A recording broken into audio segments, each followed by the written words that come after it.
Joshua chapters 20 to 24 today, and that is going to be the end of the book of Joshua. So it's really quite short. It's just Joshua comes along, does a lot of scrapping, puts some people on poles, a bit weird, then dies. So that's basically it. We're just going to wrap up with that story today, and then the next video will be the summary of that book before we move on to the book of Judges. This one opens with, you may recall from a previous video, there was talk about these cities of refuge. So if you were a Muppet and you accidentally killed someone by swinging your axe and the handle flew off and killed them, you could flee to this city of refuge and then no one could kill you. And it felt like a bit of a and it was like an endorsement of Muppetry or something like that.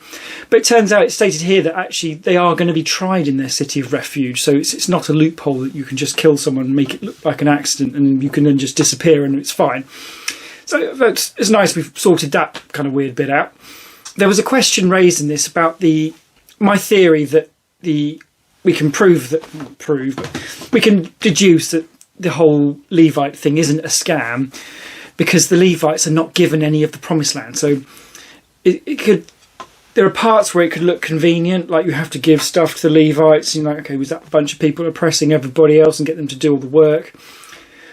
But the sort of key factor to that being not looking like it was going that way was the fact that the Levites don't inherit any of the promised land.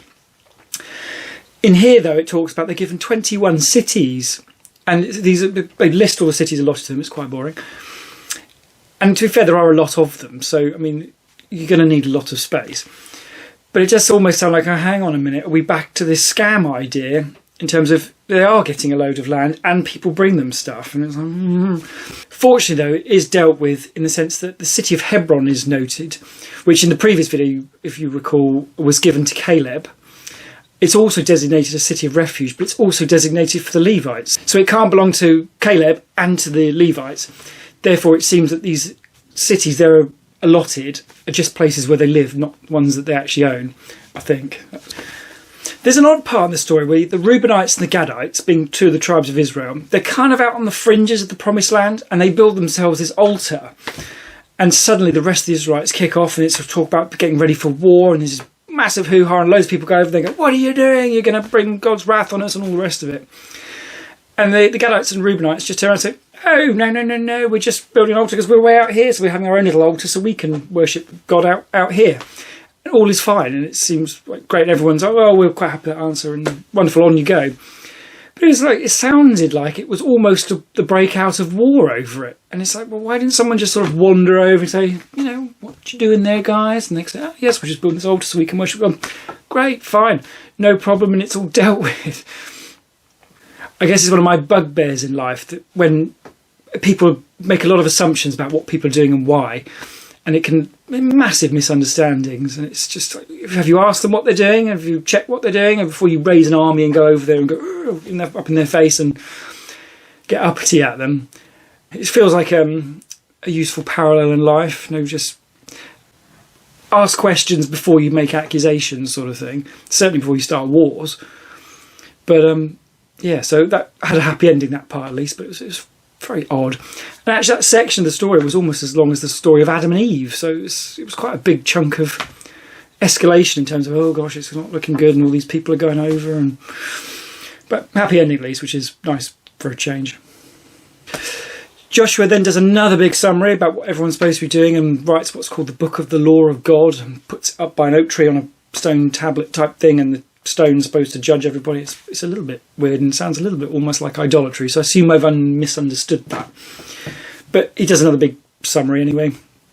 And then in chapter 22 verse 5 he again lists what everybody's supposed to be doing in sort of short and condensed form, which is nice and convenient. But basically, love God, serve God, keep his commandments. It doesn't even particularly say that they're supposed to love each other, but it does say keep his commandments, one of which was to, well, not the actual 10 commandments, but one of his rules is love your neighbour as yourself. So yeah, it all condenses down to pretty relaxed and groovy. So I quite like that. I like the principle thing rather than the rules, but it is consistent, at least, in that what they're supposed to be doing is just serving God. I don't know how you're supposed to love God when you're supposed to fear God at the same time. Can you love something you fear? I don't know. Well, that's a deep question, isn't it?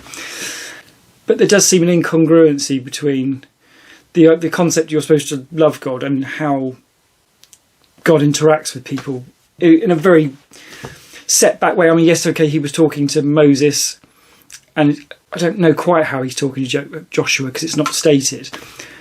But at the same time, certainly the bulk of the people are not actually seeing God or having any direct relationship with him, as far as I can tell. So how do you love him? It's kind of, we'll have to just keep an eye on that and see how that pans out, because it's definitely a theme that's working along, but how you're supposed to do that and what that even means, I guess, actually, to be fair. So we'll keep an eye anyway. Anyway, then at the age of 110, which is getting much more normal, close to normal, there are people around now who are 110, I believe.